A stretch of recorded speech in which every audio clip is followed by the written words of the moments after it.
statistical, so unpredictable, here on SNL Stats.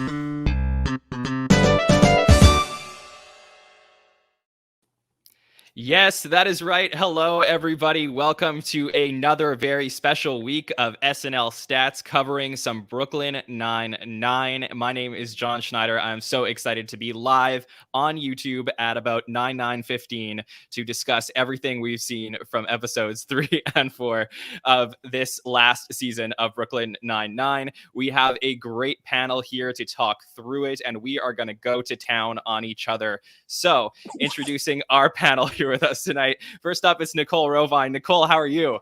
I'm great. I mean, I'm a little taken aback. You were really quick with that reference. You really went full boil very quickly tonight. I think under a minute in, so good work. Creeped out, but in a good way, I guess. Of course. An appropriate way. At least I'm not eating any ass cheese. That's what's important. Right, exactly. Right. But I'm great. I'm excited. I have a lot of thoughts tonight, and I love everybody here. I love talking to all of you, so I'm excited to hear what everyone has to say. Yeah, this is going to be a lot of fun. I'm really excited for this panel. Joining us also all the way from the West Coast is Rebecca North. Rebecca, how are you? I'm good. How are you guys? This was a good dinner time talk and watching Brooklyn Nine-Nine early this week, so I really enjoyed that.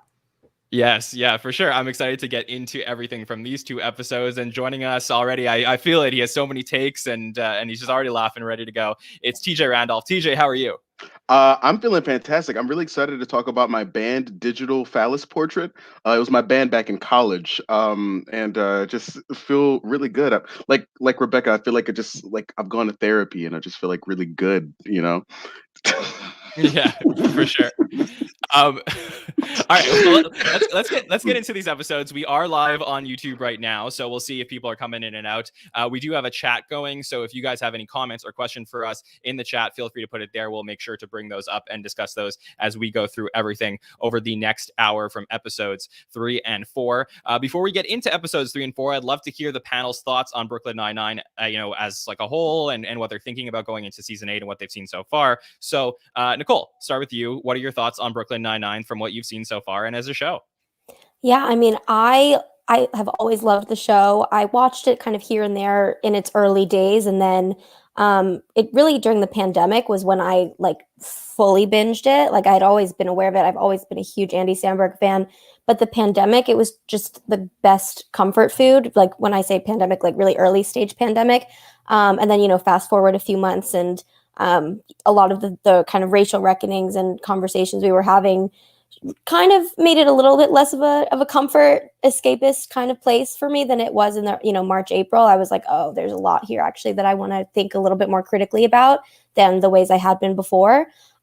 So I kind of discovered it right before I started, I wholehearitely discovered it like right before I really had a kind of new opinion on it and all that stuff. But I'm impressed. I think they had a really hard task this, for season 8. And I think that they're putting in the good work and having important conversations. And I know as a viewer, I think their job is to provide that balance of escapism and comfort, but also highlighting things that are maybe people haven't been as aware of with these shows before. And so, I kudos to the show. I don't know. It's a little more complicated and nuanced. And I like that. I welcome it for sure. Yeah, for sure. And look, it's really fun to get to have these conversations, whether they're super funny or very difficult. That's fun to do. So let's talk through everything that we saw, from this week and also from last week as well. Rebecca, what are your thoughts on Brooklyn Nine-Nine as a show and what you're seeing so far? So I've been watching Brooklyn Nine-Nine since the premiere date. I saw Andy Samberg's name on a show and I just put it on immediately. And I'm like a diehard Brooklyn Nine-Nine fan. Like I've rewatched it. I don't even know how many times. Everyone I know that, what should we put on? Brooklyn Nine-Nine. So I was really excited to looking forward to this last season. And then what Nicole was saying, with everything going on in the world, I was actually really curious if, since it's also a short season, if they were just going to wrap up all the storylines or if they were actually going to focus on the issues in the media and especially all the stuff with police and all of that. And I was just really curious which stance they were going to take on all of that, and if they were going to mention it or they were just going to have a final season. And I'm really happy that they're addressing it all. And even it's a funny show and you don't expect them to get so serious, but I think Rosa throughout this entire time has been a really good character for us, just throughout the whole show, with just talking about what's relevant and the topics that you wouldn't necessarily expect a sitcom to talk about like this. So I'm really happy with the way that they've been doing things so far. For sure. TJ, over to you. Let me get your thoughts overall on Brooklyn Nine-Nine. Just like Rebecca, I've been watching the show since it aired. I'm pretty sure in the first couple of years I did watch it live, but I always watch it next day on Hulu now, and I've been a big fan. The 2010s is definitely my SNL era, as it might be a lot of the younger fans, and so the Lonely Island's Turtleneck and Chain is one of the first albums I ever bought. And so like when I saw Andy Samberg, I was like, yeah, I'm so you don't need to you literally need to tell me nothing. Like, sure, yeah, that's fine. And I've watched every episode multiple times. I've even done times where I go back and watch the Halloween heists or the Pontiac Bandit episodes. And it's really fun as the show is going on for years to sometimes isolate those episodes, and you can have your own like little mini marathon of the Pontiac Bandit showing up. And gosh, I hope he shows up this season. He has to. Like it wouldn't feel right if he didn't. But the show is definitely, I think somebody mentioned it last week, one of those last great like sitcoms, one of those last great it's one of those like your Modern Family or your Parks and Rec. It's one of those good comfort sitcoms. Like you can watch it, you can turn off like a little bit, and every now and then they'll sprinkle something in there. But if you're also somebody who mostly agrees with a lot of the stuff they have in there, you can really just have a lot of fun with the jokes. And given how I personally feel about Police, I'm glad I've been able to enjoy the show completely, like unfiltered about stuff. I've always wondered if they were going to touch on certain things, but it's never been a thing I've needed to ask the show to do because it was always such a fun niche show. And to be honest, it's one of the few ways that I could ever feel comfortable about like an officer that I don't know personally. And it's a TV show, so I don't know what that tells you. But it's just really, oh, we can't curse. It's really gosh darn funny. It gives me all the yucks and desk rattlings. It's great. I love it. Yeah. Yeah, for sure. Well, look, it seems like we're all enjoying it. Whether you loved episodes 3 and 4, we're gonna get into all of that tonight. Does anyone have any like overall things? And I'll just throw it out, and feel free to speak. Is there anything overall that you've seen in this first 4 episodes that you wish they would be doing differently? I know for me, I'll just say that we spoke about the Pontiac Bandit. There's different things, like different cameos that I was expecting to come in. We spoke about this a little bit in week 1, and we're 4 episodes in, so 6 episodes to go. I still feel like we're missing a little bit of this like final season hype that maybe I was hoping to get. Does anyone else, want to talk about that or anything that they are missing from the season so far? TJ? Oh yeah, I didn't want to. Yeah, I think there is one thing in my brain just did this immediately, but this is the first time I've thought about it, which is this is another Mike Schur show, and I know he has a couple. I think he's doing Rutherford Falls or something, but like this is kind of like the last stand of like his great stuff because The Good Place and Parks and Rec is kind of like over right now, and so my brain wants to go a little bit with like I wonder if this will be like how they closed up Parks and Rec, which I think has one of the perfect final seasons of television like that's out there, but there's still plenty of time, and I think they started so strong with lots of tea in that first episode. I may not be using tea correctly, but I don't care. And so as long as they make me laugh and I get maybe a heist and a Pontiac Bandit, I think I'm okay. Like I feel like those are the necessary things I need is a heist, a Pontiac Bandit, and to make me laugh. And they've already made me laugh. So they got 6 more episodes for Craig Robinson to show up, and I'm actually this might be controversial. I'm okay if I don't get a Gina cameo. I love Chelsea Peretti. She's great. I said it, Nicole. I said it. I don't like that. I don't like that at all. I'm We're okay gonna have if some she problems. doesn't. We're gonna have some problems. Every podcast with you. Good God. I know. Wow. I didn't see the side of you. I feel really blindsided and confused. I don't know who you are anymore, but okay, I'll listen. I'll listen. If you could stop being attacked for a second. I forgot my point. No, I was like, I love Chelsea Peretti just like any other person. She's amazing to the show. She's not integral to it because we've had 3 seasons without it. It's not like The Office where if you lose the star, the show turns and you get James Spader. This show has had 3 great seasons, and Chelsea Peretti is awesome, but I'm okay if I don't see her again. Like it's like what you said about really they could keep it as what it is. It's okay. No, we're not doing this. A lot of Nicole's takes Yeah. I have not texted her about, and I've had some thoughts for the past couple of months. All right, let's keep it to Brooklyn Nine-Nine. Nicole, give us the other the counterpoint to that. Yeah. Oh my gosh, we need Gina. Like it's to me, Gina is in the same realm as Heist, Pontiac Bandit, and Gina. Like I don't think any one of those is more important than any other. I guess Pontiac Bandit just because it's a one-time every single season thing. Like fair, I guess so. But I don't know. I don't think we're looking at what's important in terms of what can produce a successful season. You know, we've had 3 seasons and we haven't really needed her, you know, to keep the show going or to propel plot lines or anything. But I think the show, and so you guys were talking about it last week. I think Bill said, actually, maybe it was all of you kind of were talking about it. It's a really interesting point that the show, more than any other show, like can have these like long running jokes, you know, like you just know every season this happens, or every season, you know, like Title of My Sex Tape, all these different things going on. And that doesn't really exist anymore because we don't have the value of something long running. We just, you know, binge things in one night or 1 week, and then we don't care that something happens once a season because to us all the seasons are jumbled together.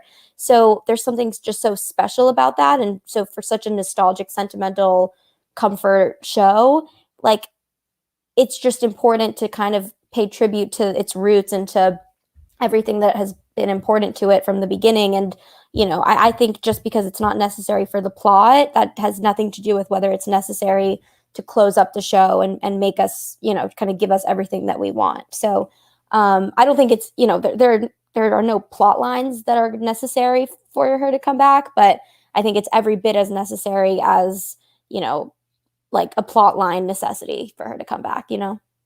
Yeah, Yeah, for sure. I completely agree. Go ahead, Rebecca. Yeah, I completely agree with that.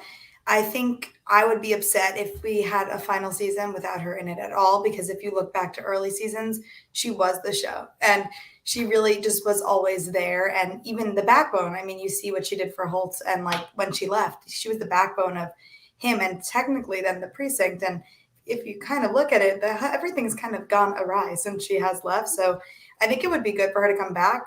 But I am worried about the Pontiac Bandit because they introduced a new character that we've never heard of tonight as Jake's nemesis. So, I mean, the Pontiac Bandit's Jake's nemesis. So it's a weird play to bring someone else in. I think we have heard about this person before. I'm pretty sure they mentioned him once last season, but it was like a very like random mention. Like it wasn't something that we've ever seen before. But go ahead, TJ. What were you going to say? No, I just feel like Jake has a lot of nemesis. Enemy. You know what I'm trying to say. A lot of people that he don't like that he be fighting as a cop. Whatever. He treats this job, and this is honestly 8 seasons of the show. He treats this job like he's a cop on a TV show who's breaking the. He's like if Deadpool were a cop in a sitcom and he knew about it.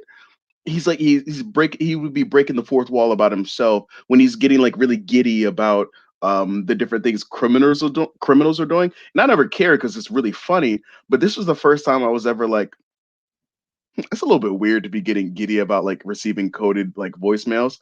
But maybe it's just because, oh my god, I started the show when I was 20. So maybe it's just an aging thing. I don't know.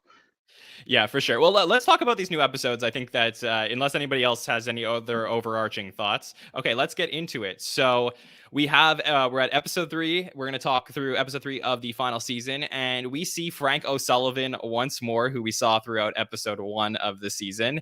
And there's a situation where there's an NYPD officer who finds, is it a dead mouse in a burrito? Was it?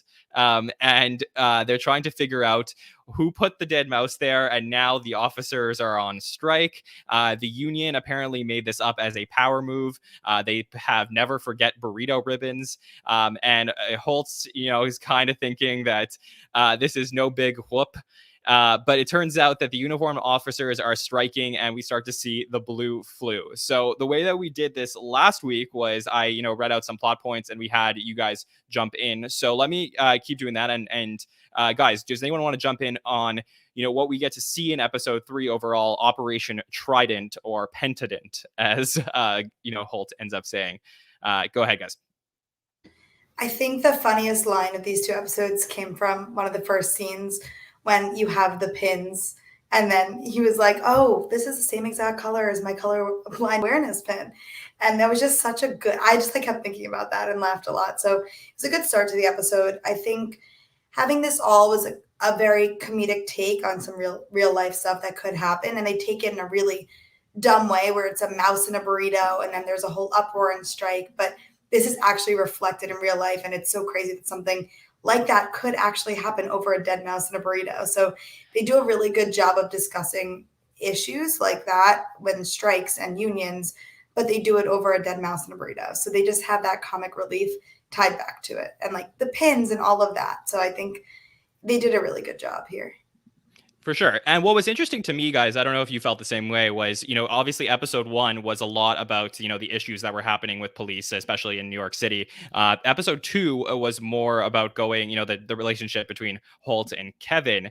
And part of our discussion last week was questioning, were they going to end up going back to the stuff to do with police reform? And it was interesting to me that in all the promos, all the descriptions about this particular episode, I didn't see anything having to do with police reform or the subject matter of this particular episode. But what ends up happening here is they end up establishing a storyline that, though it started in episode 1, is actually continuing throughout, and we get to see it even more in episode 4 with Amy planning for police reform. So I found it interesting that they decided to go ahead with that for episode 3 without necessarily announcing it to the world. So TJ, did you want to jump in on that? Yeah, no, it feels really good to I can't remember who was on the show last week, but I know somebody mentioned that they hope to continue it as a 3-line, and it feels really good to know that, as opposed to a one-off episode, to be like, all right, let's do it like we did that Terry episode in like season 4 or 5. Let's get it out of the way, and instead it's a season arc. And I'm like, all right, that's cool, because I think the thing I appreciate about it, oh my Gatsby, live. You got the thing this, I you got appreciate, this, yeah, thank you. Yeah, the thing I appreciate the most about it is that they did it a couple of times before, but they are using Dr. Cox, sorry, John C. McGinley. They're using him. Oh my God, by the way, I'm a huge Scrubs fan, but that is a whole other thing. Me too. But like, oh my God, love seeing John C. McGinley. It's so great.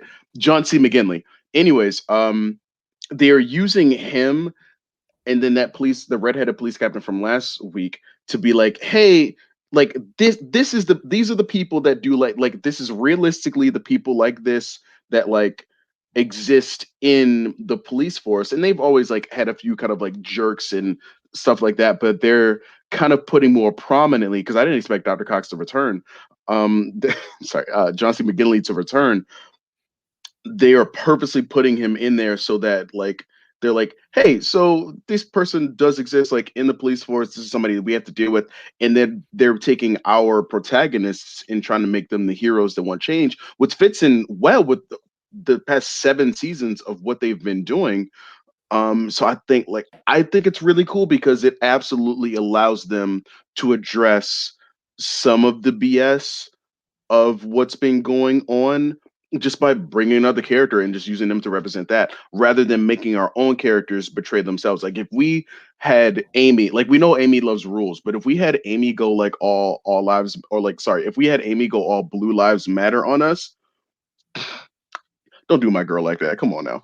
Like, like we wouldn't be here for it. So I think it's a really, this is going to sound so corny, but I think it's a really cool way to handle it, by not betraying the characters and instead just using someone else that kind of works in that villain type of role.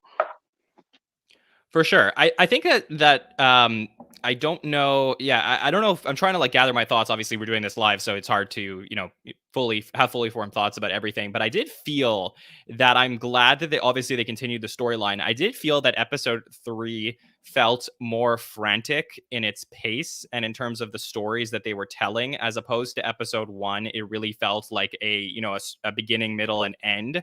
And yeah, exactly. So in episode 3, they basically split off into these different storylines, And as you know, when you're preparing for the podcast, I'm trying to, you know, break down these stories into different things, but they're really jumping so quickly between the different stories that I actually felt like just from like an evaluating comedy and sitcom stuff, I actually felt it like it was a little bit hard for me to keep up with everything that was happening at such a fast pace.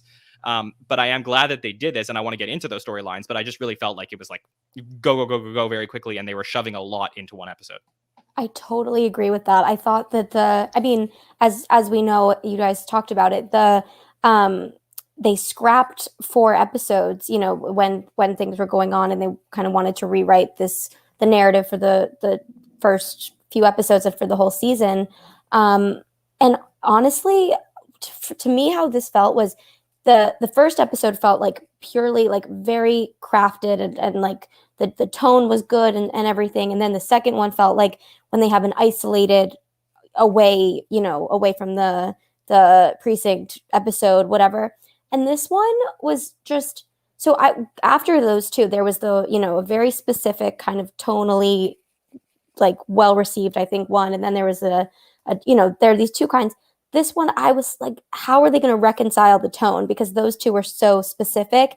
And then I think honestly what probably happened, and I don't know, but I feel like it was a mishmash of like the original content with when they were rewriting it, when they allegedly scrapped 4 episodes.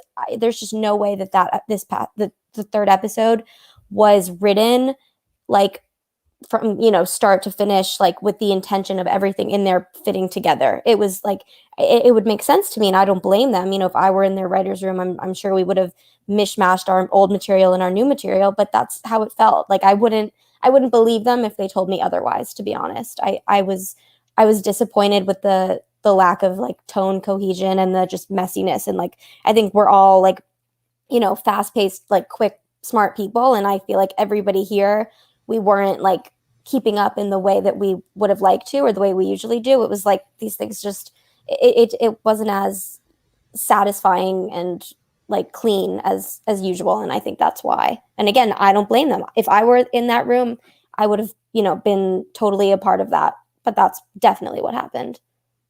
I think you're completely right, because it feels like Holt and Kevin going through this is something that they always had in mind as like a last season. They're kind of doing what they did with Pam and Jim in The Office, where it's like, let's just make them have some issues in that last season. Like it kind of feels like we're doing with that. And this new storyline with the reform could only have happened post June of 2020.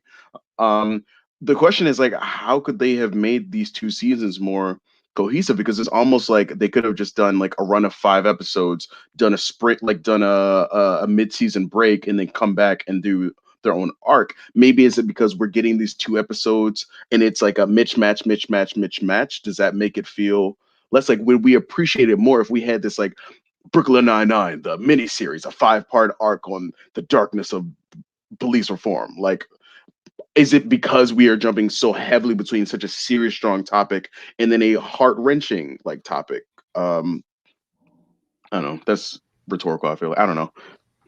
Yeah, I know. I definitely see the pattern here. I mean, it's pretty obvious. They're having 2 episodes a night. One is more standard. One is talking about police reform, but also I definitely don't think that they meant this. I agree with you, Nicole, completely, that this was just scrambling in the writer's room. But it is kind of interesting how it's like we're talking about something so serious and then we're laughing at an episode, which is kind of what's been happening. You look at the news and you're like, oh my God, this is heart-wrenching. And then you change the channel and you're like, oh my God, I'm watching America's Got Talent. Haha. Like it kind of is representative of that. And as a sitcom, I feel like they are doing the right thing by sticking to their like things, but they couldn't go without talking about any police reform. So I think it does kind of feel all over the place completely. And if they had more episodes, hopefully, I would hope that they would do this better. But since they don't, I think they're doing the best they could do. But I'm and I am so. For sure, and I am enjoying this last season. Like I really am. I'm enjoying the episodes that we're seeing. I just really felt like, as far as episode 3 was concerned, like I felt like Brooklyn Nine-Nine is a very fast-paced show. I felt like they were on hyperspeed, and I don't know if that was just a result of what Nicole had said, where they had a lot of ideas and they were trying to like shove them all in. It's possible that when you have a situation like Boyle going to the doctor and finding out one of his testicles is too large, is that a plot point that was already going to be in season 8 prior to them rewriting these these things, and then they're trying to shove this into this other episode, couched in this other thing. So that's where I was looking at that. But let's talk about Operation Trident. Let's talk about the different plots that we do get in episode 3. So we have this plot where the officers apparently that have the blue flu, they all have these doctor's notes that say that they have mono. Boyle is immune to mono because he got it at 8 years old from kissing his cousins. So basically Holt puts them on doctor duty to go see the doctor and see what they can do, and they find out that Boyle's left testicle is too large, and they are worried that Boyle has cancer.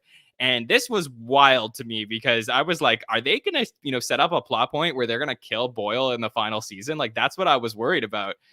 Did anybody else think that? No, except I just realized I'm ashamed that I thought of it, or maybe I'm ashamed I didn't think of it soon enough.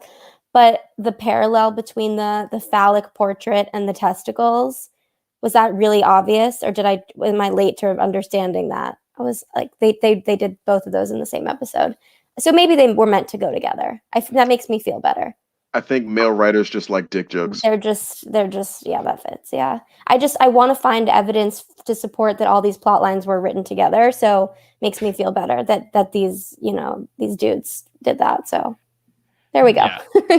Well, first, you guys kept laughing. Did you not get mono when you were 8 from kissing your cousins? Like, I thought that was pretty Can't say I standard. did. But also, Hell no. I wonder, I hope this is not it, but you know how it's a frequent theme that there's the bromance between Charles and Jake, and I hope that this isn't the only sentimental moment we get of them together, because it happens a lot throughout all of it. But I was wondering the same thing. Did they bring this up to have that sentimental moment between the two of them, being like, oh, I might die, what's going on? I hope they have more of that throughout the next 6 episodes, and that they didn't throw this in just for that. Rebecca. Come on, this is Charles, whatever the ham sandwich's middle name is, Boyle. You think sentiment is going to be missing from this show? I hope a character like that played by Joe Latruglia? I just cannot. How dare you even have the thought? Of course we're going to get more sentiment. It's a beautiful show filled with happiness and positivity. Yeah, but now you cannot kill Boyle because you referenced this earlier. So here's the thing: the show isn't BoJack Horseman. It's not a dramedy. This is one of the few pure comedies. For them to kill Boyle, can you imagine? In the final episode, but it's Boyle's funeral, and granted, that's a great premise. I'm willing to bet the writers at some point have thought about what would Boyle's funeral look like with all the cousins. See, now that'd be a pretty great scene to set up, with the family. But I don't think they would kill Boyle. I mean, the payoff would be great, but I don't think they would do that. Oh my God. I wonder, has he had another near-death experience before? Because maybe the last 2 or 3 seasons, right? Maybe maybe he died then, and the last few seasons have just been his fever dream, and then the finale will be this. Most of what you have seen the last 3 or 4 years, all made up. How dare you? I don't know. I mean, that'd be satisfying, and then we would know that this was from his perspective. Because sometimes I feel like he's the one. He's a little left out. If I had to choose one person who feels a little left out, sometimes I'd probably say him. So more than Scully and Hitchcock. Yeah, because they have each other. I think they feel that is true. I don't think Hitchcock they feel is working on left a sex march in Brazil, so right. it's totally fine. I think they're good, but I don't know. I would be. He's honestly. Boyle's probably my least favorite of the main characters, and I know that's unpopular, but I'd kind of like that. Yeah. Oh. We have our friend in the audience says, D-Crom says, I did think that Boyle was going to die for a moment. Thankfully, that was not the case. I'm totally with you. I was ooh. Did people really think about the show that they're watching? Do we think about it is not that level of comedy that they would, I'm trying to Parks and Rec would never kill off Tom Haverford. It's too silly. It's too dark. It could never happen. Well, Gina got hit by a bus, so you never know. But she didn't die. But did she die though? No, that's true. Yeah, for sure. Okay, well, let's keep going with the storyline. So basically, Boyle starts eating ass cheese like we spoke about. And Stop it. Stop it. I know what you're doing. I know what you're doing. Stop it. I'm going right to the line. So Boyle, they're on a stakeout, which is a classic Jake and Boyle. And then he starts playing "I'll Be Your Crying Shoulder" by Edwin McCain, which was very funny. And then Boyle is scared he's going to die. Has this whole moment where he's talking about, you know, the things that he always envisioned he was going to be doing with Jake as they grew up together in their 90s at a retirement home catching criminals, which was very, very funny. And then, you know, turns out that it was just an infection in the end. So everything was okay with that. So this was okay. I didn't necessarily think this was an amazing storyline. Anybody have any other opinions on this? I think there was definitely something amazing here that happened, John, that we're not talking about.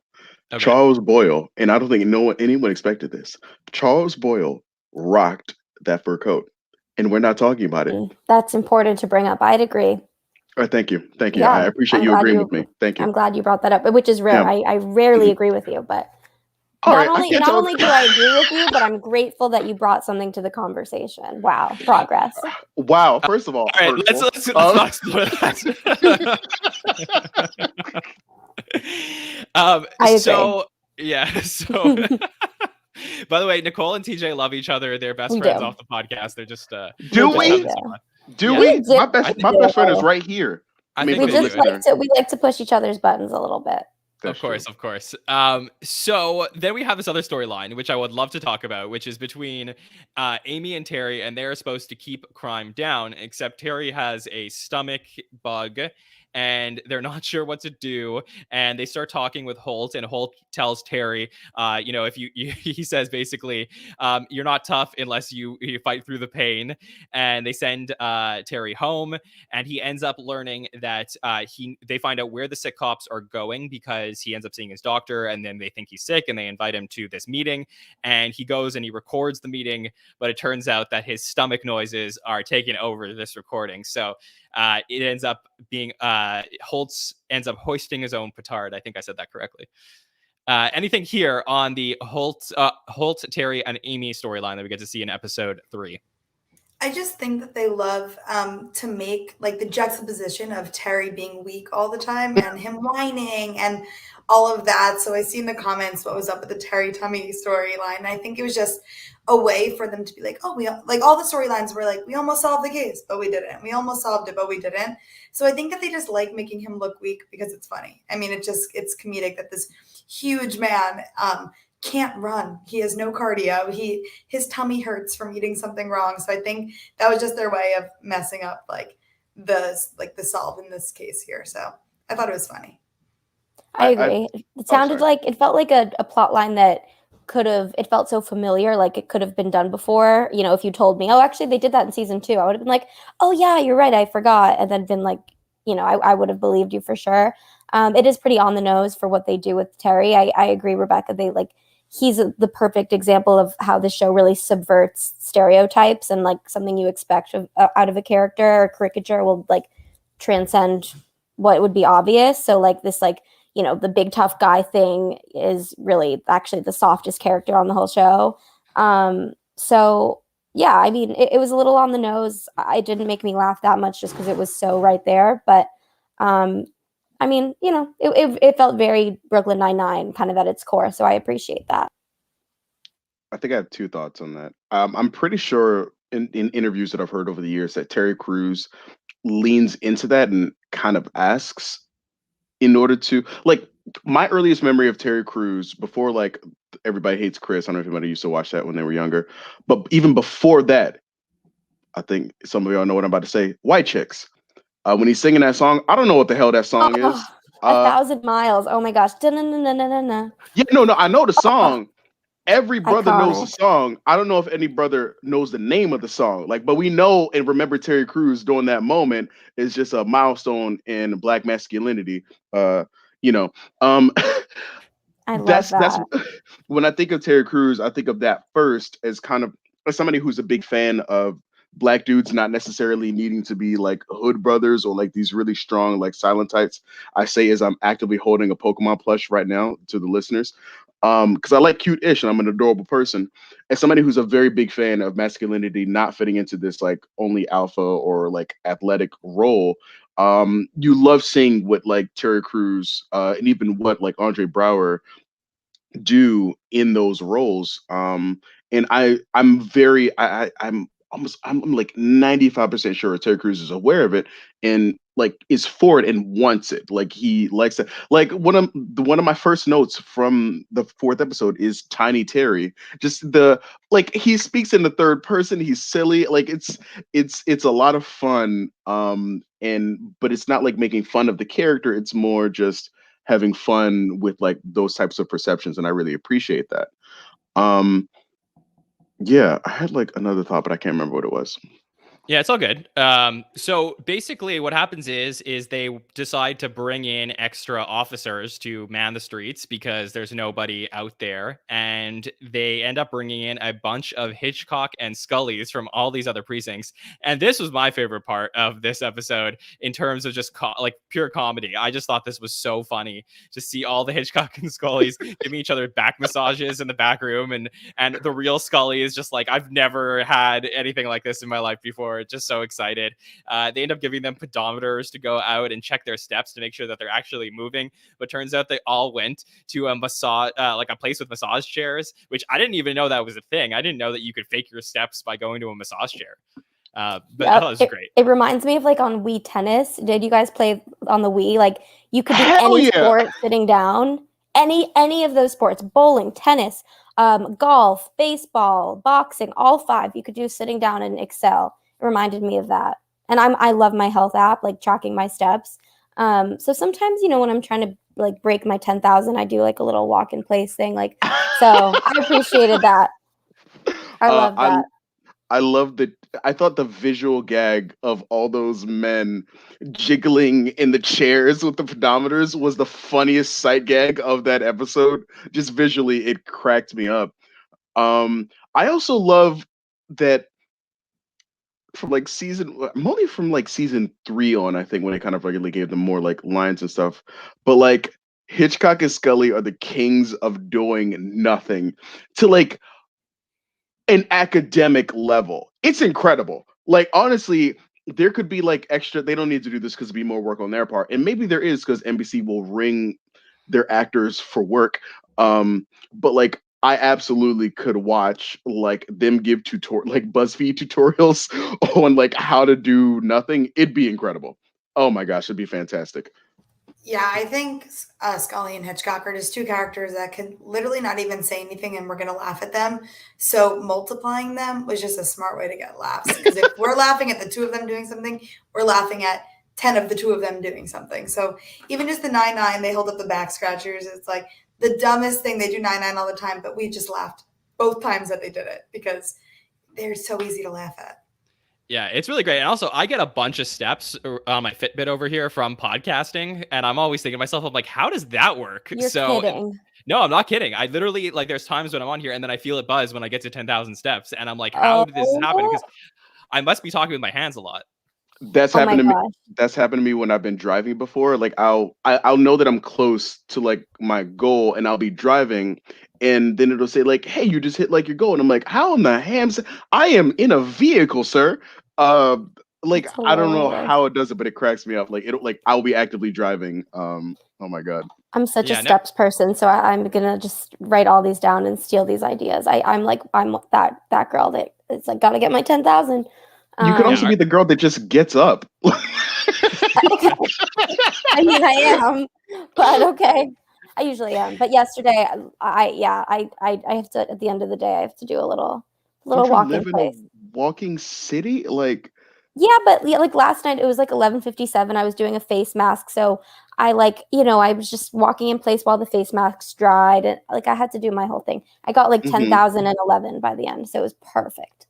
Oh my God, this is amazing. That, by the way, is the most like talk about annoying things. Is that when it's like 11:30 or something, and you look and you're just like I don't know, a few hundred steps away, and you end up doing laps around. Infuriating. Oh yeah. Infuriating. I will walk around my kitchen island. I will. Oh my God. Yeah. Yeah, and I know I what's will being edited stand. out. My watch tells me to stand, and I'll stand for the minute just to close that. And I'm a ring person. I don't count my steps, but I close all my rings every day. So I stand Wait, up for like a ring? minute, and then I Wait, sit what right is back that? down. Wait, ring? What are you You talking? can, It's close a like Washington, it's a Seattle thing. Is this like an a Apple Canada? Watch thing. So then you So- close all your rings. It's exercise, movement, and standing. Oh, okay, got it. Very I nice. closed like- it. I closed it already today. So Is it like hourly? Like you got to stand once a day? so it's like you're supposed to stand at least like once an hour for 12 hours. Oh, okay. I bought a Okay. standing desk, so I've been like I have a knocking standing that desk, so out. I stand most of the day anyway. About to rise that sugar right now. Okay, sorry. All right. So, so we get this other storyline where they bring in Rosa, and we're always, I guess, the main thing for season 8 is we're just trying to figure out how are we going to incorporate Rosa into these episodes since she's no longer works at the precinct. So they bring her in as an external investigator to investigate what happened with the mouse in the burrito. It turns out that they bought the mouse. They found very easy. They found footage of obviously the police officer would not know that there is footage across the street on the street cams, and they end up bringing it. They see footage of the police officer buying a mouse at a pet store about an hour earlier. So they basically think that they solved this whole thing, except that they get this conversation that is like pretty powerful, I think, between Holt and O'Sullivan, and they use O'Sullivan as the a counterpoint, I guess, against this, where they start talking, and Holt basically tells O'Sullivan that he's a liar. O'Sullivan gets upset. It calls Holt racist for saying he doesn't know how to talk to somebody like O'Sullivan. It turns into a whole thing, and basically it ends up resulting in Holt realizing that he should focus on the things that they didn't do, and realizing that fewer cops are actually better for numbers and crime and all of that stuff. So it ends up coming into a good place, but it was interesting to see how they got there. Anyone want to talk about this like overall arching ending? I loved this. I loved it. I see. This is where like a little more like a time I could like put together the thought, but I loved seeing just like him use statistics and like either way he was gonna like get a win, and I love that this was like their way of trying to bring up the discussion of like. Granted, I'll be completely honest, and so maybe I should qualify this. I don't fully understand what the term defund the police means because I know it doesn't mean get rid of the police. I know that's not what it means. Just I'm assuming it means less funding, but I'm not sure what that like leads to solution wise. So I can say I don't understand that, but I feel like it was touching on that argument of talking about lessening research sources. So maybe that your police force isn't a military force. Instead, it's just some brothers that are helping some other brothers make sure that they're being good brothers out in these streets. I mean, not every cop is a brother, but you know what I'm trying to say. But like, I could be wrong, but that was my interpretation, as in like, oh, Captain Holt noticing that could lead to less BS happening to citizens, and I was like, that was really cool. And then I also got sad for a moment as I'm actively saying this because I was like, it's not real. Like I just got sad because I was like, well, this just bums me out a little bit, but not during the show. I was laughing, but like, it just bums me out now because it's, or maybe it is real. Maybe there's stuff out there and you don't know what people are doing because people are individuals, but hope is dead. Who knows? This is a comedy podcast, right? Yeah, for sure. Well, TJ, I was going to say that I do think that, sometimes people come up with ideas from, wild places. And sometimes it could only take, somebody watching their favorite TV show for them to be sparked with an interesting idea. And I'm not saying that this is real or this stuff that they come up with in Brooklyn Nine-Nine can be applied to real life. It's obviously a simplified version of everything that people end up dealing with. But I do think it's good for people to think about things through the lens of comedy sometimes, because the world can be so serious and crazy. So I think that there are some interesting points here that I think could be explored in real life too. One additional like thought on that, and I won't make it too long, but honestly, comedies and like stand-ups are a way that, not that I'm convinced of an idea or that I want to say that I am completely like convinced of something, but it is absolutely the best way to introduce something to me. Like I can't like count the number of like comics that have introduced like different like little like quality of life things that I've been like, maybe I should look more into that. What is that about? It's always a great way to get me to pay attention to something as opposed to somebody trying to like lecture me. So I absolutely like, I don't know much about defund the police, but it does put it in my mind to like I should understand like a little bit more. So you're right. I think it's for me, not for everybody, but for me, it is like because people learn lots of different ways. But that's the way you'll be able to like teach me something if you're trying to get me to learn something, make me laugh, Yeah, yeah, and they'll go, exactly. huh? Like, yeah. For sure. So the only other thing that we get from this episode is we have this storyline where Rosa, like we said, solved the case, and part of the deal was she gets to see where Holt's tattoo was. And I don't, has this been something? Maybe I'm just forgetting because it's been a while since I've watched older episodes. Has this been a storyline in the past? Anybody about Holt's having a tattoo, or is this something new? I think so. I'm like, oh, no, I'm only like 60% sure. Okay. Well, if you're a listener and you're listening along, or tell us after the fact, let us know. But basically, they get to see the tattoo. Jake is super excited because Jake bought the evidence off of Rosa, and we see that the tattoo is just a dot, or as Holt would say, a decimal point. But it turns out that Rosa actually paid even more. Or Holt actually paid even more to Rosa to keep the real tattoo away, and we don't get to find out what it is. My assumption is we're going to get to find out what his tattoo is by the end of the season, hopefully, or maybe that's just a point that they left off. Yeah, I think the funniest part is that Rose is like, "Oh, I got to see your tramp stamp," and he's like, "I don't have a tramp stamp." She's like, "A lower back tattoo," and he's like, "Oh yeah, I have that. I just didn't know what it was called." So I think it's important to note that now Jake thinks that he has a decimal on like as a tramp stamp, which is super funny. Yeah. Anyone else got anything on episode 3, or we're good to move on to episode 4?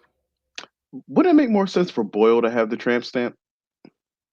Yeah, but he wouldn't hide it. We would all know about it. That's so true. That He would would've like been- parade it around and everything too. Yeah, premiere episode, we would have seen that for sure. No debate on that one. Yeah, and also I'm pretty sure his ass was out for the majority of episode 3, so I think we definitely would have seen it. Yeah, would not have been a plot line. It would have been just too right in our faces. One last thing about episode 3 that I just realized. Eating ass cheese was their way to be able to say that phrase without the cheese on a network sitcom, because it's definitely something that's in the zeitgeist is sort of like a meme a bit, or maybe people's home practices, who knows. But like it's definitely also used for humor, and it's absolutely something you can picture Andy Samberg cracking up about, or those writers. And so it's very funny because you can picture they're in the writers' room. Cracking up about. That's Oh my funny. god. Jesus Christ. Sorry. You can absolutely I'm a child. you can absolutely picture them like talking about like, oh, like eating ass, da da da da da, and then immediately submitting the script to the network, and they're like, there's no way we're gonna let you do this. And then they're like, oh no, we're gonna get you to let us do it. And so they have to figure out some kind of workround to do it, because it just feels like, oh yeah, if we were on a cable show or like a streaming, we would easily do Charles doing a joke about that. But it's really funny that that's their way. They have to be able to like say it because it's network. Yeah, for sure. Charles was really the butt of the joke there. All right, episode number 4. So bringing it up to the rear episode. No, that was terrible. All right. So we now get that episode 3 is behind us, let's start with episode 4. There we go. You guys ready? Any right, more? done. Okay, we're good. Okay. And we're done. All right. So there was a murder this morning. Not funny. There was a murder this morning, and it was the work of Johnny Franzia. And Jake realizes that there is a deck of cards and 2, I guess 3 lamps and 2 sets of 2. So he knows that this has to be Franzia. But the problem is that he cannot work on the case too much because somebody needs to watch Baby Mac, Return of the Mac in episode 4. And we get Amy, who is working on this pilot program to figure out how to disperse and deploy the new uniformed officers in terms of the reform that they talk about in episode 3. So we get these 2 competing storylines where Jake has this really important case that he wants to take on, and Amy has this presentation that she needs to work on. And I actually felt like episode 4 was much more clear and concise, and I really enjoyed where this particular episode went. Rebecca, you want to jump in on this one? Yeah, I really like to see them as parents. That's what I was hoping for in this season, is to really see the parenting of it all and see the roles that each takes, because they are both super hard workers, whether Jake like seems that way or not. They are both super, super hard workers. So it's an interesting dynamic to see how they are raising a kid together when they both have so much going on. And it was great to see that sacrifices had to be made. And I think that was definitely a really interesting factor of the whole thing, is that I didn't really know what stance they were going to take. And I knew neither one of them was going to be a stay-at-home parent. But a lot of these shows, the parents have kids, and then like, oh, 7 episodes later, you're like, oh, we have a kid? Oh, I forgot about that. And they really are talking about the baby a lot, and a lot of baby plot lines. So I think that it was a good dynamic to see them like frantic and struggling on how to parent and also have their jobs. And that it was super nice to see the husband be the one that has to stay home with the baby. So I like that. I was gonna say it had this very like postmodern feminist feel of like they're both working and they even work together, and it's a struggle and they're both struggling to make it work. And in the end, like he's the one with the baby who sees this big milestone of him, standing up, and then she's the one working. Like it was this very like subtle kind of feminist thing. And I like that. I mean, Brooklyn Nine-Nine is so good at that kind of thing. Like in these like non-pressure moments of like, issues, they've always been good at like those kind of subtle things. So I like that. It was heartwarming, and it reminded me that I wish that the public we had seen more of Andy Samberg's daughter, because he's never said her name, and I respect his privacy, but I just like seeing his eyes light up when Mac stood up. I was like, I want just a little bit. Like, I want you to talk about your daughter on Seth's show, like just a little bit.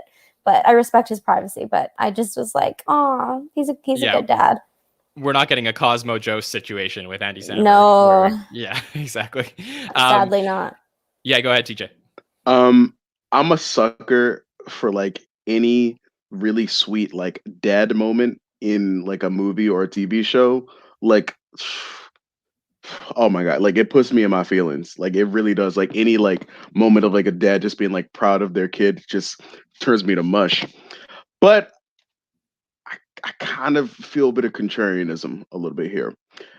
And this is the reason I it comes to my mind. I'm thinking of 3 shows: Cougar Town, Parks and Rec, and Good Girls. And in these shows, at some point, well, not Cougar Town exactly, but in these shows, at some point, the discussion of having kids is brought up. And granted, I don't know if anybody here is on this panel has children. I don't think none of us. Okay, none of us had kids, so we're not even qualified to really talk about this. But, anyways, the discussion of having kids is like brought up. In Cougar Town, they make it so that make up some random character so that like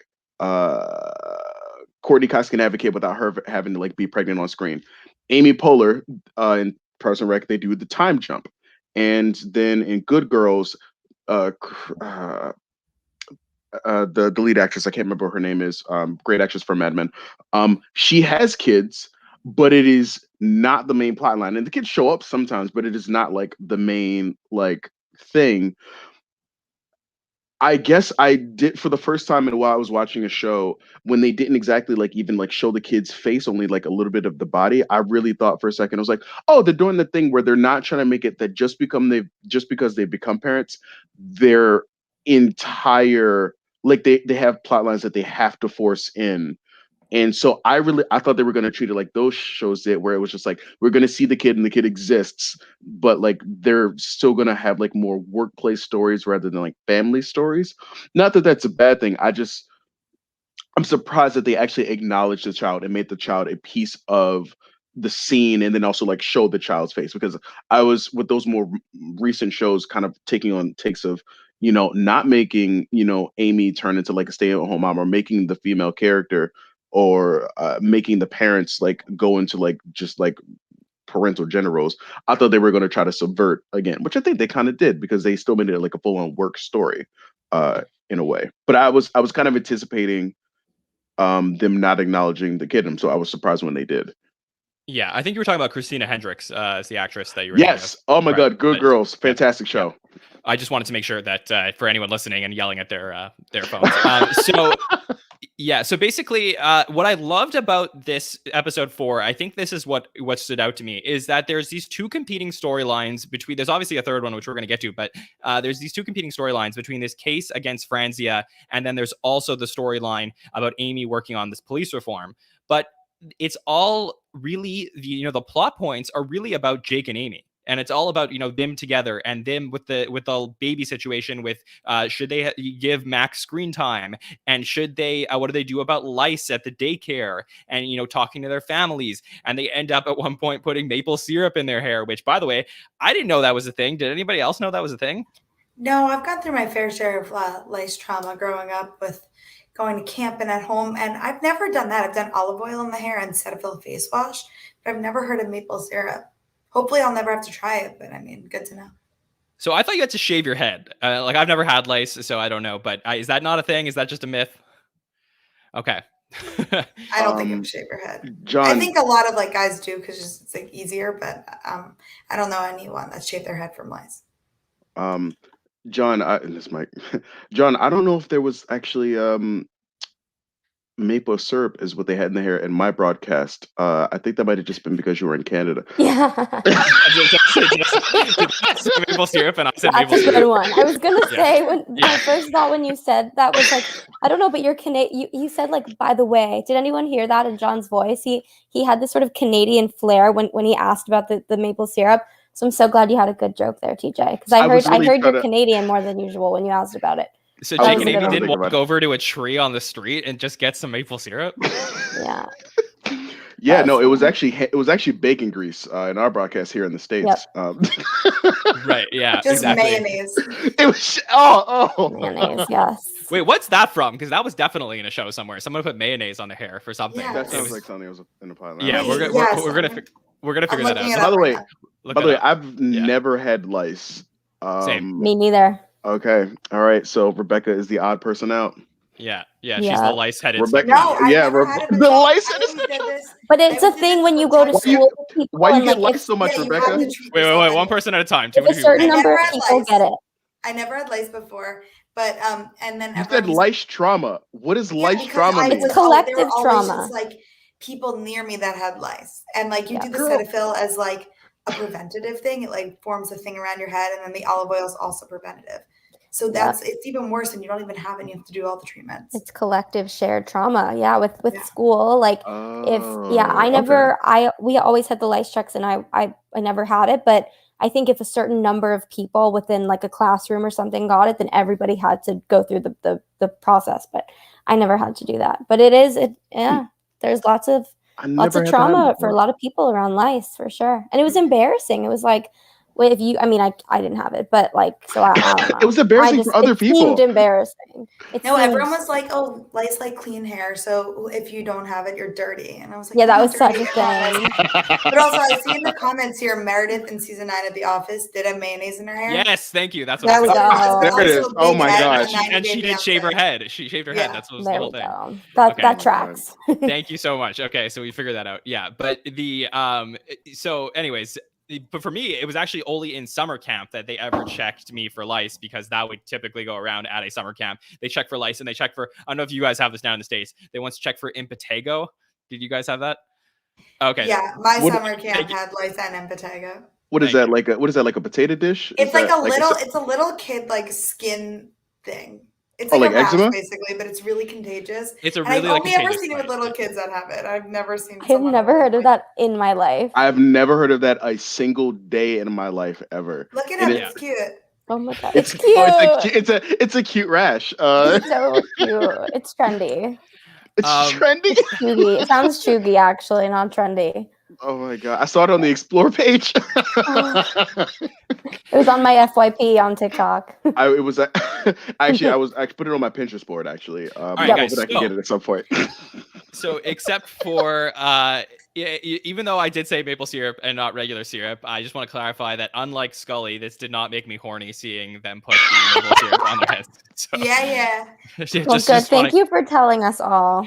I just thought it was I'm- important to clarify that. Yeah. I'm really glad that the desk didn't rise in the shot. Yes, exactly. All right, so between this and the Ted Lasso coverage we did, we're covering a lot of ground over here. Yeah, we really are.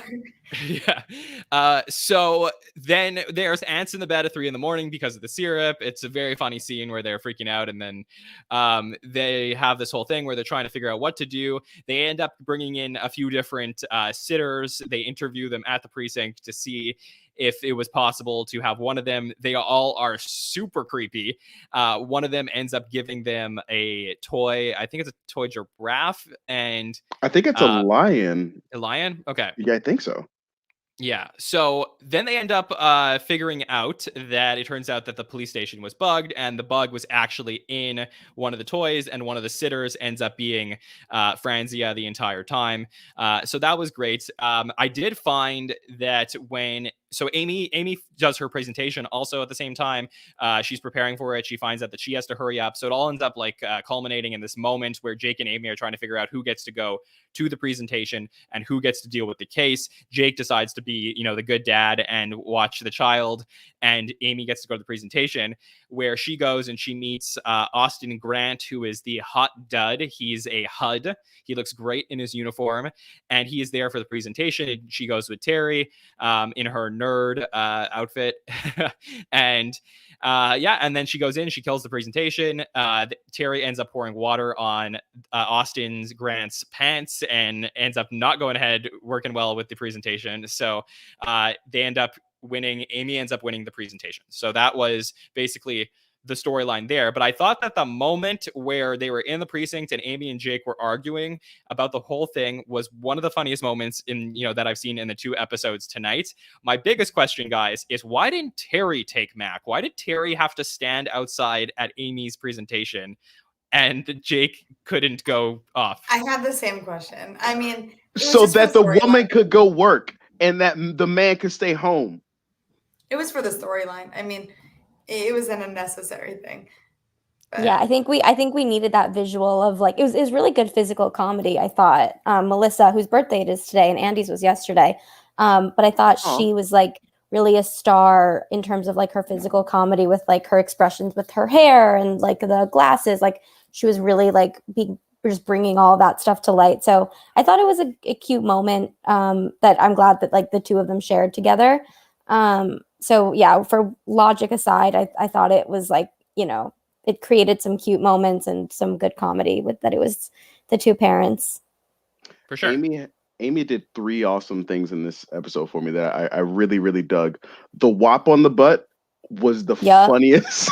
I thought that was great. I love that that's also now in the lexicon of like slang. It's awesome. I thought that was really, really funny. They say "wop" on the butt. It's like, that's great. that's fantastic. Amy did her famed celebration dance, which I don't know if anybody realized. It is the same dance that I can't remember. It might have been a heist episode, but she's done that exact dance before, where she does like this little like shimmy and then like flutters her arms like up and down, like a swan that doesn't know how to fly. I don't know if swans can fly. I'm not great with nature, you guys. Me and nature ain't friends. But I thought that was fantastic when she was doing her celebration dance. It's really cute and really funny. And I learned something about myself today, and I don't know if I'm necessarily proud about it. The line, let me rephrase this. When she was wearing the glasses and the big hair, I'm not gonna lie, I dug it. I don't know what it was. Fetish. You have a nerd fetish. I don't have a nerd fetish. I just think girls look hot in glasses. Like I don't know what it was. Like I don't know. I like girls in glasses. I think they look really like cute. Oh, shut up! Oh my god. For the listeners, Rebecca might have just put some glasses on. This is not okay. Upon realizing this is not okay. Yeah, and TJ's desk we are just doing a started to rise. show. Yeah. We are doing a show, madam. Yeah, but like. I was like, I don't think a nerd fetish is a thing, but honestly, lots of things are a thing, and I did not know that. Lots of things are a thing. That's so, lots of things are a thing. Yeah. And hey, and everybody can have all their things. But I thought it was really funny when they said your nerd fetish, because like she absolutely is the one. Oh my god, they both have it. Because remember, there's that scene, I think in last season, where they're like actively trying to like out nerd each other, and Jake's trying to start like really dumb nerd facts, and she's like, "Oh, mama." Yes. I remember that. Yeah. So I learned something about myself today. I was today years old when I learned that you have a nerd fetish. Shut up! Oh my god! I just think, look, I just like glasses. Okay, like and the big hair You was, too. and Melissa You guys Fumero need a was a gorgeous spin-off woman. podcast where you just fight. Yeah. Yeah, we got to be careful not to book TJ on podcasts with women Yeah. with glasses. No, I like I fighting know. with. Oh my, actually, no, yeah, that's for the Oh, best. Yeah, I thought you were God, saying. all what right, I thought you were all gonna right. say on episode? shows with Nicole. I No, know that's what no, I come on. thought because I am a we bicker. professional. I'm Yeah, a what happened with professional. Rosa this episode?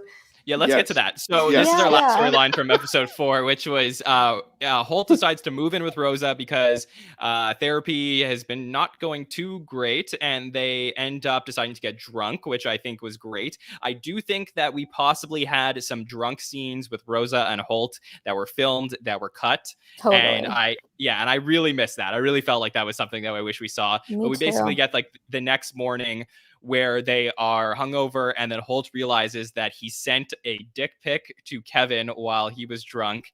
Excuse me, sir. It was a digital phallus portrait, sir. Yeah. Yep. So Dick pics are not hot, but digital phallic portraits. Wow, that's He literally I mean- rebranded the dick pic. I was like, wow, that's amazing. Like I know. that's incredible. Well, this was great because this is what I thought. I thought he came up with a whole new way to send dick pics, which was to email them because, of course, they're not teenagers; they wouldn't be texting. So to email That's the a dick great pic, line. and yeah, it was great. And then also to say, dear Kevin, please. I forget what the exact words were. It was Please, attached as a photograph of my penis. yes. Just send your dick as an email attachment. Can you imagine? Right. It's kind of nice because you're giving someone the option to choose instead of assaulting their eyes on like a Sunday morning.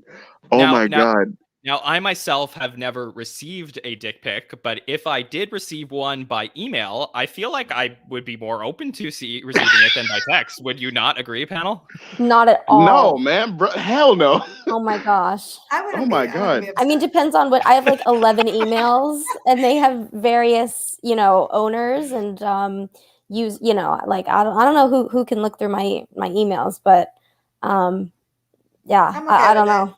I don't Yeah, even right. book YouTube like viewers, restaurant reservations listeners. on my work email. Nicole, like- we want to hear what Rebecca has to say. Yeah, about this. hold Yeah, on yeah. now.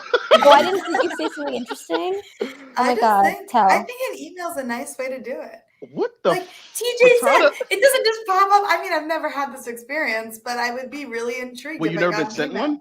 You never No, been The no, email she email. has not. Oh, not. Oh, we're talking about mediums now. That's Okay, what all right. Snapchat's for.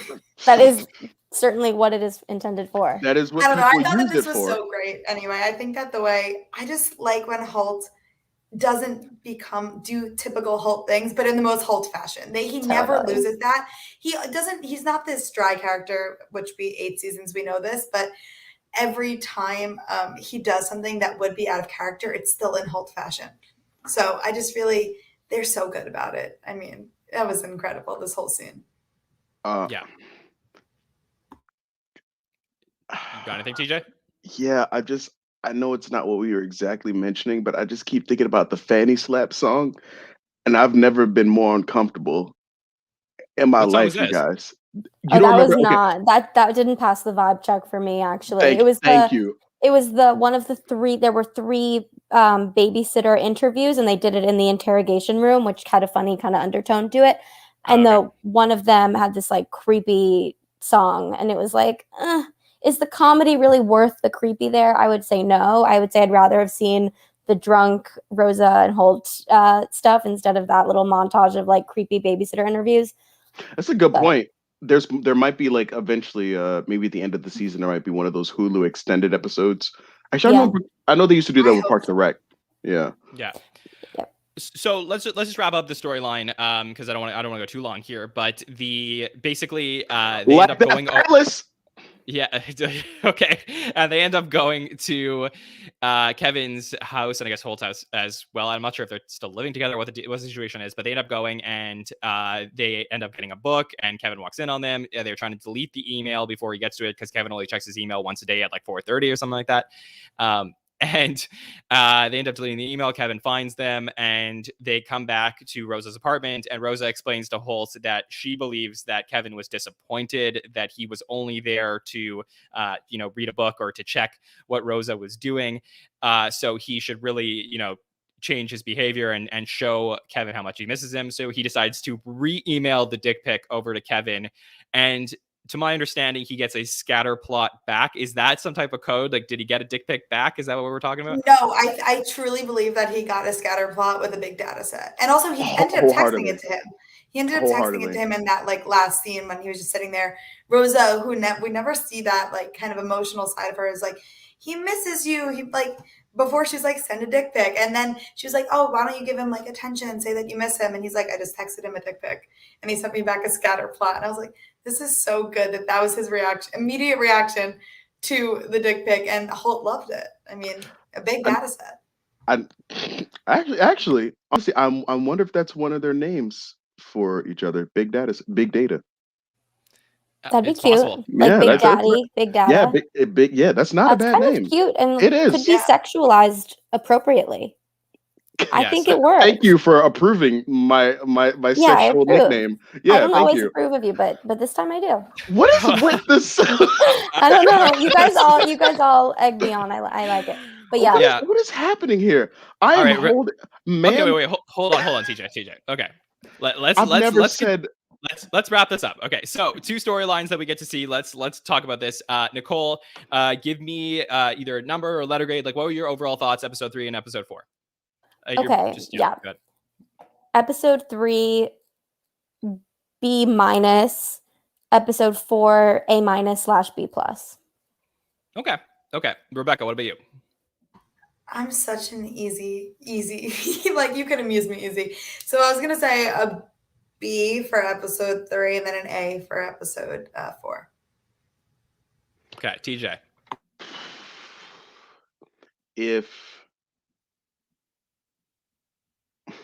God damn it. Just trying to think of something funny. I don't know.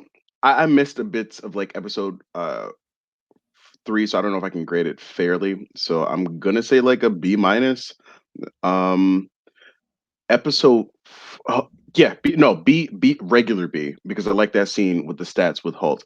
And episode 4 definitely was like higher for me, so I'm gonna give it like an A-, just to piss off Amy. Yeah. Okay. Mhm. I think that I've been here for the last 2 weeks, so I think that last week I did enjoy what we saw from episodes 1 and 2 more than what I saw from episodes 3 and 4 this particular week. I think that episode 4 was the better of the 2, in my opinion. I think that I did enjoy where episode 3 was going in terms of its subject matter. I don't know that it executed it in the way that I really would have loved to have seen, but I really did. I am enjoying the season. I'm very excited to see what's going to come in the next 6 episodes. Definitely, hopefully, lots of cameos, and we'll see what happens. I hope we get a really big celebration as we're headed towards the final 6 episodes of this season. So let's go around. I'd like to thank anyone who was watching live and after the fact who joined us to talk about Brooklyn Nine-Nine. Really fun to get to talk about a show that is different from SNL and some other shows that we've been talking about. Nicole, let me ask you for some plugs, and what have you been up to? Yeah, thanks for having me on. It's been fun and different to talk about Brooklyn Nine-Nine over here. So I'm just chilling, working, enjoying summer. Sad that it's going to be over because summer's my favorite and my birthday month. You too, Jon. So I'm just soaking it in. And you can find me at Nicole Rovine on Instagram and on Twitter. Perfect. Rebecca, thank you for joining us from the West Coast. I know it's not easy to catch those shows live, but I do appreciate it. Where can people reach out to you? At Rebarbecue on all social media. I'm not picky. And yeah, I mean, thank you for having me again. I love talking to you guys. Yeah, for sure. What have you been up to? Anything interesting? No. Work. Work. Yeah. I got another surgery, just adds to the line. And I'm about to go to a Drag Race viewing party. So it's exciting. Like, is it RuPaul's Drag Race viewing, or is it RuPaul's actually people drag racing with cars? Okay. No, I was wondering the same thing too. I was viewing. like, which? Yeah. Yes. For sure. And before I move on to TJ, Rebecca, I just want to ask you, professional opinion on the relationship between Nicole and TJ. Oh my God. I mean, as a professional computer scientist, I would say that there's some things to talk about. I'm not going to throw around the term sexual tension, but what the? I'm just kidding. I'm just messing with I mean, you did that. No, I love it. I want to hear you guys just talk for an hour, the two of you, and me just sit here. But Which we're is gonna have to like- make it happen. So, Yeah. so We'll make it thanks. happen. That'd be Yeah. a fun show. That'd be a fun Yeah, show. for sure. Thanks, Rebecca. TJ, thank you for joining us. Always appreciate. Always great to talk to you. Where can people reach out to you? Is it that great to talk to me? I have been slandered on this program today. And honestly, I don't care. I got thick skin. I'm a city boy, toxic boys for life. He says as he holds a Pokemon plush. Okay. You can follow me at King Compliment on both Instagram and TikTok. Never Twitter. I did for a split second try to make sure I could secure King Compliment on Twitter, but somebody already has it. So it just won't happen. But also I have an old podcast I used to do with some friends talking about life in our 20s, and we also made a few TikToks, a few little skits called Team Trashcast. You can follow us at Team Trashcast on both Instagram and TikTok. And I have a podcast called Rabbit Trail that's going to be coming up pretty soon that I'm still working on. We just did some promo shoots, and we're doing some more promo work for it. So yeah, you can follow me to find out more about that. That's awesome. Thank you so much, TJ, for joining us. And it was really fun to get to talk to you always. And we're going to have you back on coverage later on in the season. So yeah, you will. Yeah, for sure. And all of you, as we head towards SNL, which is coming up, we did make an announcement on social media last week about SNL coming up in, I think it's about 6.5 weeks now, a little bit over that. So that is really exciting. I cannot wait for season 47. We're going to have lots of news and lots of fun announcements for our coverage as we move forward. Let's talk about what is happening. Let's go. Yeah, for sure. Let's talk about what is happening on SNL Stats. We did have some Ted Lasso coverage. Rebecca and TJ were a part of that. That was a lot of fun. We spoke to Siobhan Fallon, who is a cast member who was on SNL in the 90s. She was a part of many great TV shows, 30 Rock, SNL, Seinfeld, movies like Men in Black and Forrest Gump. It was a great interview. We got to hear some amazing stories from her, so definitely check that out. For all our Brooklyn Nine-Nine coverage, we are going live about 15 minutes after the episodes air, so if you're just checking out this one and you missed last week's coverage, we had some great discussions with Roy, Amanda, and Bill talking about episode 1 and 2, and we will be back next Thursday night, same time. Book your appointments as you join us for at 9:15 as we head towards the rest of the season. To follow us on TikTok, Instagram, and Twitter would mean a lot, because it means you would never get to miss anything that we are doing. We have people who are working really, really hard to get all of our coverage out to you guys, and some really fun other things that Nicole has been working on as well. So I'm excited to put all that stuff out for you. Make sure to subscribe to us on any podcatcher and on YouTube. We hope everybody has a great night and a pleasant week ahead. We will see you next week. Have a great one, everybody.